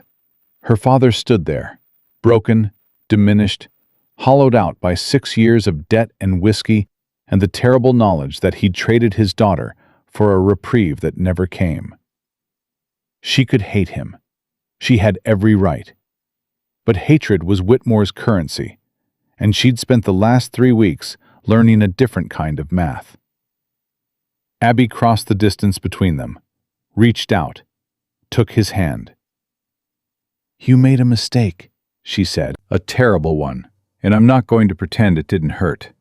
Abby, but you're still my father, and I'm not going to let Edgar Whitmore take that from me, too. Samuel Whitaker broke. Not loud, not dramatic. He just crumpled, slowly, like a man whose bones had finally given up holding him together. He pressed his forehead against his daughter's hand and wept. Silent, shaking, racking sobs that had been dammed up behind 6 years of whiskey and shame. Abby stood there and held his hand and let him. She didn't cry. She'd cried enough for both of them. When it was over, when Samuel had wiped his face with his sleeve and straightened up with the fragile dignity of a man trying to rebuild himself one breath at a time, Abby said, "Come to the ranch." He blinked. "What?" "Come to the ranch. We need someone who knows cattle. Luke's good, but he's stretched thin. You could work the south pasture." "Abby, I can't just..." "Callahan wouldn't." "Rhett will agree." "How do you know?" "Because he married me to save your land. You think he won't give you a job?" Samuel stared at her. "You sound like your mother." The words hit her somewhere deep, somewhere she didn't visit often. Her mother had died when Abby was 14. Fever, like Rhett's mother. A woman who'd run a ranch household with iron hands and a tender heart. A woman nobody had ever pushed around. "Good," Abby said. She let go of his hand, stepped back. "Be at the ranch by Monday. Sober." "I mean it, Daddy. I'll be there." "Sober." "I'll be there. Sober." She nodded once, turned, walked back toward the cattle pens where Rhett was waiting. She found him leaning against the fence, watching the afternoon bidding without really seeing it. He turned when she approached, and his eyes went straight to her face, reading, calculating, cataloging whatever he found there. "Your father?" he asked. "He's coming to work the ranch." Rhett's eyebrows rose a fraction. "You decided that." "I did. You got a problem with it?" He studied her for a long moment. "Can he work?" "He can when he's sober." "And if he's not sober?" "Then I'll handle it." Rhett looked at her. Really looked at her. The way he'd looked at her in the corral when she'd calmed the stallion. The way he'd looked at her by the creek when she'd said, "Together." "All right," he said. "All right?" "Your ranch too, Abby. Your call." 4 words. "Your ranch too, Abby." Said plainly, without ceremony, without a grand gesture or a sweeping declaration. Just fact. Just truth. But those 4 words rearranged something inside her that she'd been holding crooked her whole life. No man had ever said, "Your ranch too," to a woman in this territory. Not to his wife, not to his daughter, not to anyone. Rhett Callahan just did. She turned away before he could see her eyes. "Let's go home," she said. He nodded. They gathered Luke and the hands, loaded the wagons. The cattle that hadn't sold private would be driven back to the ranch, but the bulk of the herd was spoken for. Jessup, Wyoming, Denver. Money coming in, real money. Enough to cover the season and then some. Whitmore's blockade had failed. His legal challenge had failed. His reputation, polished and maintained for 20 years, had taken its first public hit. But Abby knew, with the certainty of a woman who'd grown up watching a snake circle her family, that Edgar Whitmore wasn't finished. Men like Whitmore never stopped. They just changed shape. The ride home was different from the ride in. Abby rode beside Rhett again, but the distance between them had collapsed. Not physically. They maintained the same respectful gap, but the air between them carried a different weight now. The weight of shared battle, shared risk, shared victory. They camped along the South Platte again. Same spot, same fire. But this time, when Luke and the hands drifted off to their bedrolls, Abby and Rhett stayed. The fire burned low. "Rhett." "Yeah?" "Thank you." He looked at her. "For what?" "For letting me speak today. For not stepping in front of me." He was quiet for a moment. The fire crackled. "I almost did," he admitted. "I know." "When Whitmore's lawyer started talking about your consent, I almost stood up and—" "I know. I saw your hands." He looked down at his hands, opened them, closed them. "I've been fighting alone for 15 years, he said. "It's hard to stop." "You don't have to stop. You just have to make room." He raised his eyes to hers. In the firelight, those dark, guarded eyes were unguarded, open, full of something that looked like wonder and fear and gratitude, braided together so tight you couldn't separate one from the other. "I've never met anyone like you," he said. "That's because you've been looking at cattle for 15 years. He laughed again. That low, rusty sound. Stronger this time, easier. Abby smiled. A real smile. The first one that didn't carry weight behind it. The fire burned down to coals. The stars multiplied overhead. And somewhere between midnight and dawn, sitting side by side on a blanket by the South Platte River, their hands found each other. Not a grab, not a reach. Just two hands, resting on the blanket, drifting together like water finding its level. Neither one of them mentioned it. Neither one of them pulled away. And when they rode into the Callahan Ranch the next afternoon, Martha was standing on the porch with her arms crossed, studying them the way a woman studies a garden she planted 6 months ago that's finally starting to bloom. She didn't say a word. She didn't have to. She just went inside and sat 3 places at the dinner table. And for the first time, when Abby sat down and Rhett sat across from her, it didn't feel like a stranger's house. It felt like home. But home, Abby was learning, was something you had to defend.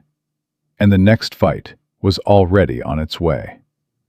Because that same evening, in Boulder, Edgar Whitmore sat in his darkened office with a glass of whiskey and a telegram from Kansas City.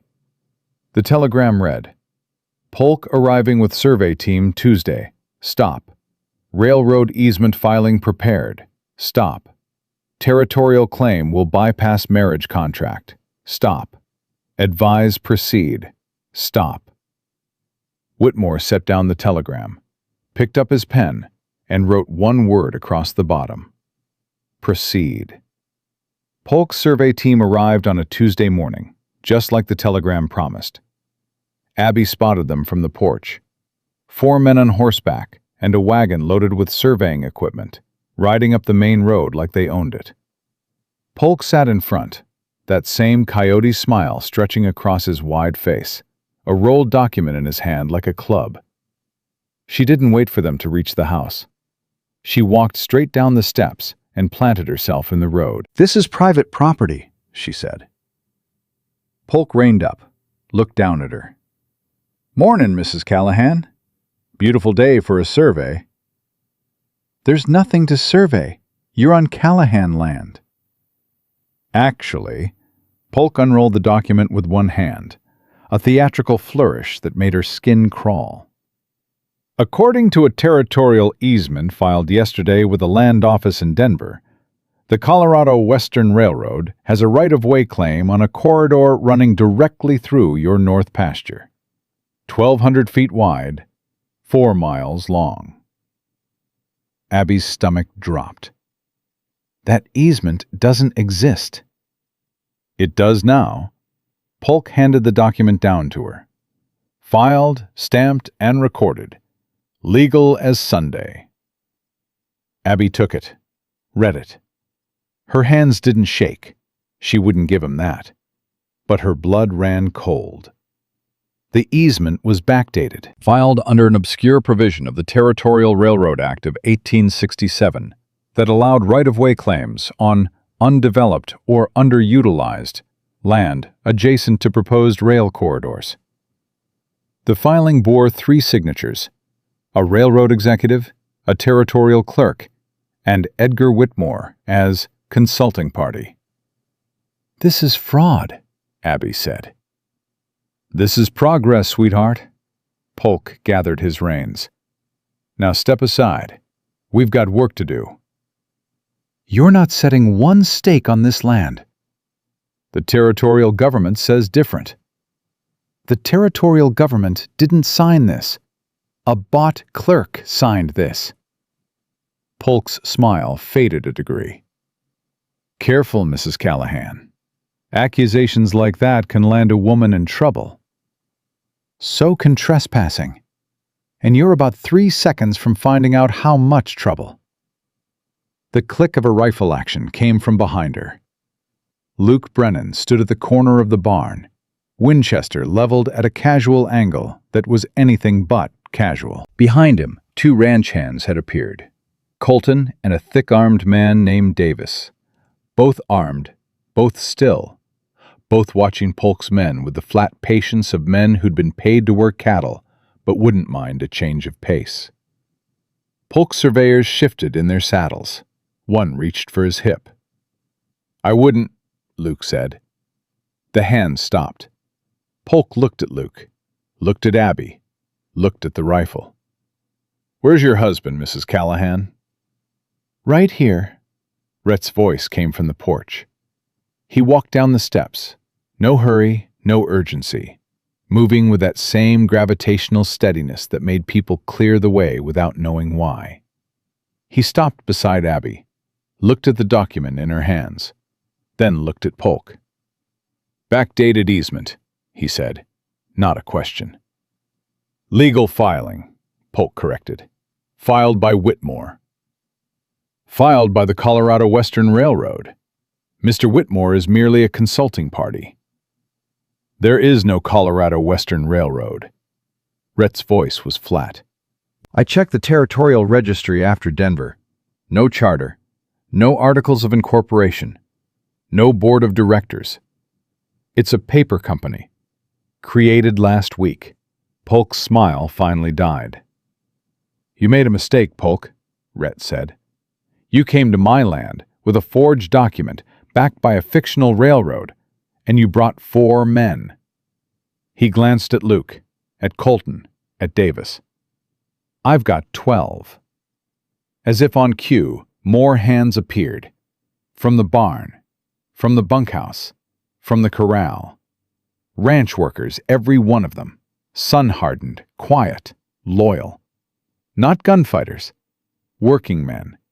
But working men who'd been treated fairly for 15 years and knew exactly what kind of boss they were standing behind." Polk counted heads. His jaw tightened. "This isn't over, Callahan." "It's been over for a long time, Polk. You just didn't know it." Polk yanked his horse around.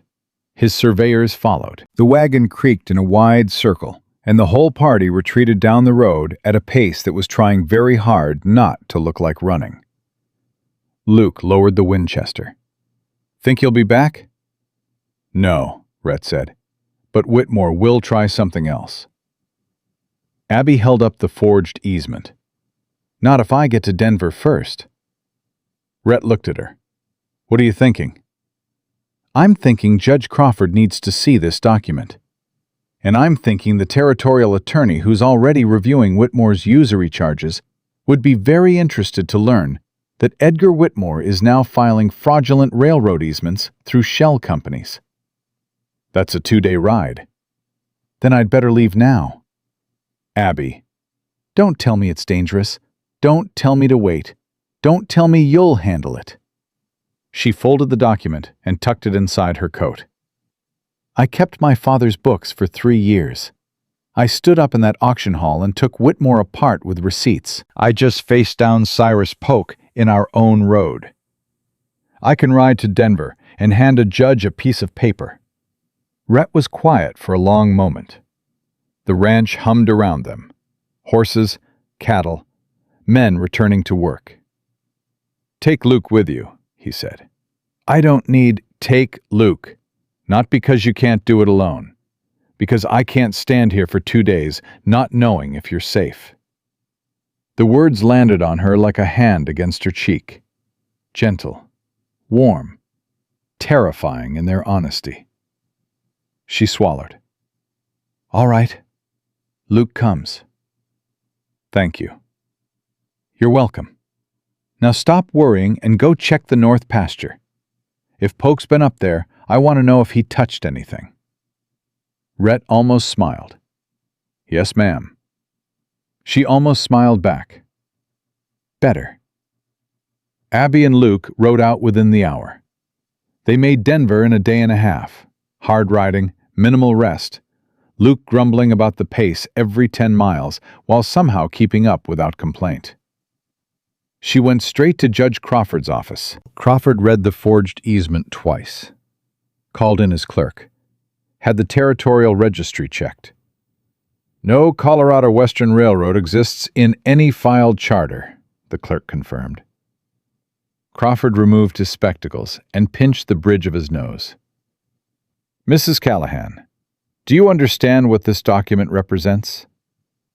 "A forged railroad easement designed to seize Callahan land through a legal back door." "It represents a felony. Filing a fraudulent territorial claim is a criminal offense."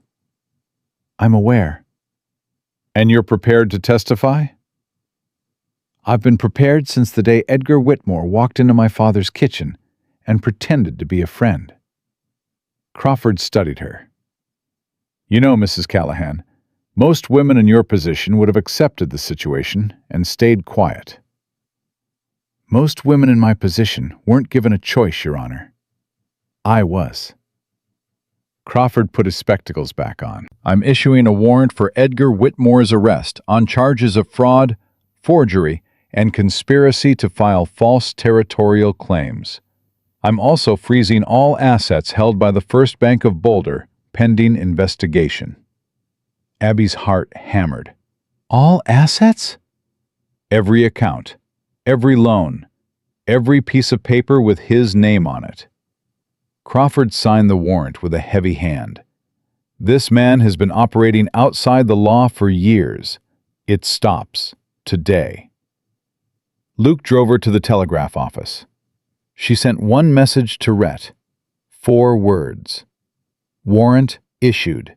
Coming home." They rode back faster than they'd come.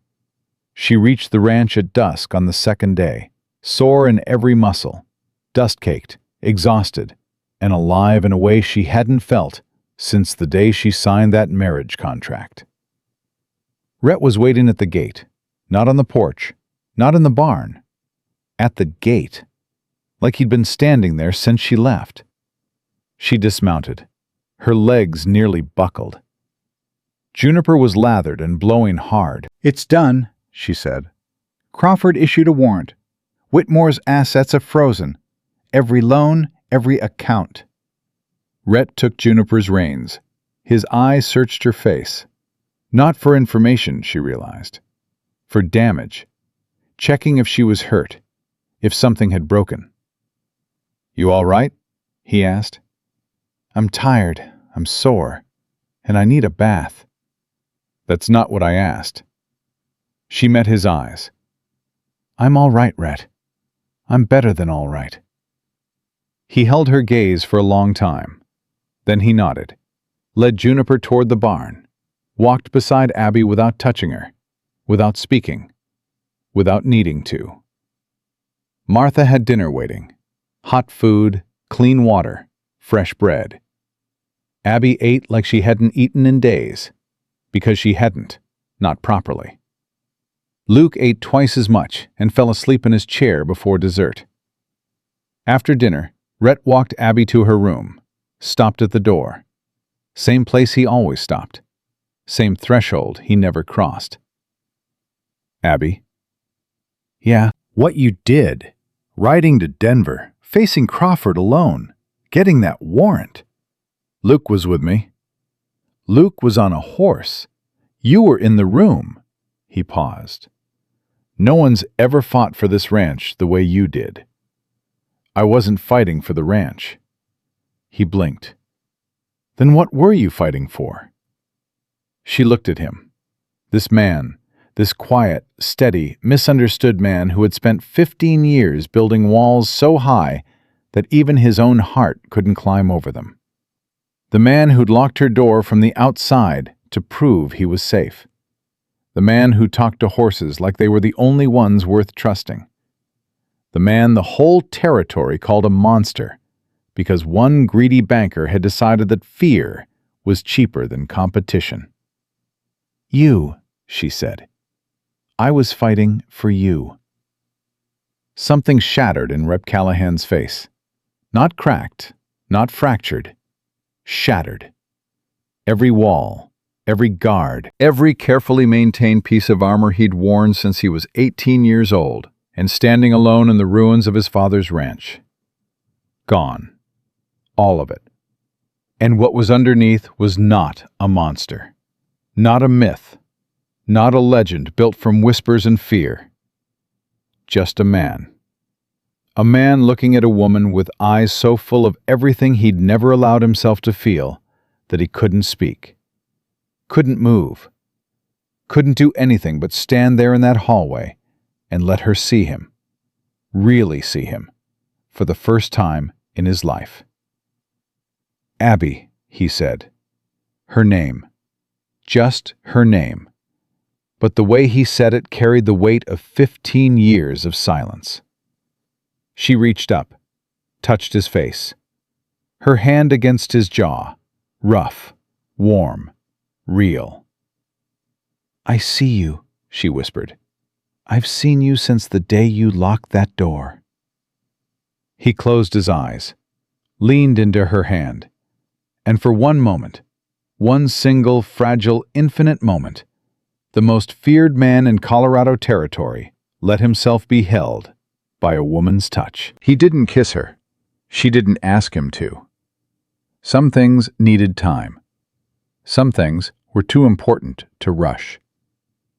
But when he opened his eyes, they were different. The guardedness was gone. The distance was gone. What remained was open, raw, terrified, and hopeful. "I don't know how to do this," he said. I don't know how." "Neither do I. I might get it wrong." "You will. So will I." I'm not what people think." "I know exactly what you are, Rhett Callahan." She dropped her hand, stepped back. "And I'm not going anywhere." He nodded, slow, heavy, like a man setting down something he'd been carrying for so long he'd forgotten what it felt like to stand up straight. "Good night, Abby." "Good night, Rhett." He walked down the hall. She watched him go. And just before he turned the corner, he stopped, looked back. "The door," he said. "What about it?" "You don't need to lock it." I haven't locked it in weeks." Something crossed his face. Not a smile. Not yet, but the beginning of one. The first green shoot of something that had been buried so deep and so long that the light almost hurt. "I know," he said, and walked away. The warrant was served 3 days later. Territorial marshals rode into Boulder on a Thursday morning and arrested Edgar Whitmore at his desk. The charges were read in front of his own bank: fraud, forgery, usury, conspiracy, filing false territorial claims. His assets were seized.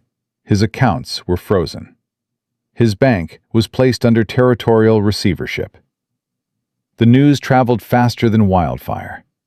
By Friday, every ranch in the valley knew. By Saturday, the Denver papers carried the story. By Sunday, people who had whispered about Rhett Callahan for 15 years started whispering something different. Not monster. Not killer. Not the man who buries men without graves. They whispered her name, Abby Callahan, the woman who brought receipts to a gunfight and won. Summer burned on. The ranch ran hard and smooth. Abby restructured the household accounts, streamlined supply orders, and established a medical fund for injured workers, something no ranch in the territory had ever done. She started literacy lessons for the workers' children 3 evenings a week, using books she ordered from Denver with money she'd saved from the direct cattle sales. Martha taught the younger ones. Abby taught the older ones. Luke pretended he didn't need the lessons. Then Abby caught him practicing his letters in the barn by lamplight. She never mentioned it, just left a reader on his bunk and said nothing. Samuel Whitaker arrived on a Monday, sober, thin, shaking slightly, but sober. Rhett met him at the gate. The two men stood face to face for a long, uncomfortable moment. "Mr. Whitaker," Rhett said. "Mr. Callahan? Your daughter says you're here to work. If you'll have me. Can you ride?" "I can ride." "Can you mend fence?" "I've mended fence since before you were born." "Can you stay sober?" Samuel flinched, but he held Rhett's gaze. "I'm going to try." "Trying ain't enough." "Then I'll do more than try." Rhett studied him. 15 years of reading men, their character, their limits, their worth, compressed into one long, measured look. "South pasture. Report to Luke. 6 days a week. Sunday's yours." "Yes, sir." "And Samuel." "Sir?" "She gets hurt by this. I won't forgive it." Samuel swallowed hard. "Neither will I." He walked toward the bunkhouse. Rhett watched him go. Abby appeared beside him. "Thank you," she said. "Don't thank me yet. He's got a long road." "So did you." Rhett looked at her. "That's different." "How?" "I didn't have anyone helping me walk it." Abby took his arm. "You do now." The 1-year mark came on a quiet August morning.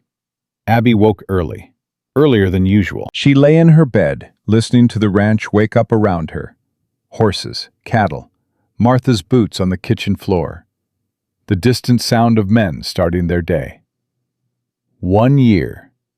365 days since she'd stood in that courthouse with ink-stained hands and signed away her life to a man she thought was a monster. She got dressed, went to the kitchen. Martha had coffee waiting. "He's on the porch," Martha said. "I know." "He's been there since 4. Abby poured her coffee. "I know that too." She walked outside. Rhett sat in his chair, the one he sat in every morning, the one that had worn smooth spots in the porch boards over 15 years. He had a piece of paper in his hands. He was staring at it. Abby sat in the chair beside him. "Is that what I think it is?" she asked. He set it on the table between them. Annulment papers. Drawn up by a lawyer in Denver. properly filed, properly witnessed, ready for signature. 1 year, he said. Contract says you're free. I know what the contract says. You can take the settlement, the land, the money, everything that was promised. I know. You can walk away, and nobody, not me, not the court, not anyone, can stop you. I know, Rhett. He was quiet for a long time. His hands rested on his knees, those big, scarred, gentle hands that had rebuilt an empire, nursed sick calves, and never, not once, reached for her without invitation. I need you to know, he said, that if you leave, I'll understand. I won't fight it. I won't make it hard. I'll sign whatever needs signing, and I'll... His voice caught, just barely. A crack so small you'd miss it if you weren't listening with everything you had. I'll be fine, he finished. You'll be fine, she repeated. Yes. Alone. I've been alone before. That's not the same as fine. He looked at her, and there it was, the thing she'd been searching for since the day she first met him. The thing behind the walls, behind the silence, behind 15 years of survival and reputation and distance. His eyes, not dark, not cold, not the eyes of a monster. The eyes of a man who'd been so afraid of needing someone that he'd built an entire life around never having to ask. And now he was sitting on his own porch, holding annulment papers, asking without words for the one thing he'd never allowed himself to want. Abby picked up the papers. She held them for a moment, felt their weight. Then she tore them in half, clean, decisive, final. She set the pieces on the table. I don't stay because of a contract, she said. I don't stay because of land or money or settlement terms. She reached across and took his hand. I stay because I choose to. Because you gave me a choice when nobody else would. Because you locked the door from the outside when any other man would have locked it from the inside. Her grip tightened. I stay because I love you, Rhett Callahan, and I'm done pretending I don't. He didn't move, didn't breathe. For a moment he was so still that Abby thought he'd turned to stone. Then his hand closed around hers, tight, fierce. The grip of a man who'd been drowning in silence for 15 years and had just been thrown a rope. Say it again, he whispered. I love you. Again. I love you. And I'm not going anywhere. Not today, not tomorrow, not ever. He brought her hand to his lips, pressed his mouth against her knuckles, held it there. His eyes were closed, and when he opened them, they were wet. Rhett Callahan, the man who'd buried his pain so deep that even Martha couldn't find it, was crying. Not sobbing, not breaking, just releasing. Tears that ran down weathered cheeks and dropped onto her hand like rain on dry earth. I love you, he said. The words came out rough and broken and brand new, like a language he was speaking for the first time. I've loved you since you knelt in that barn and asked me to show you what to do. That was the calf. It was never about the calf. She laughed, a wet, messy, undignified laugh that startled the horses and made Martha drop a pan inside the kitchen. He pulled her close. Not a kiss, not yet. Just his arms around her, holding her against his chest, his chin resting on top of her head. And she let him. Because some people need to hold before they can kiss.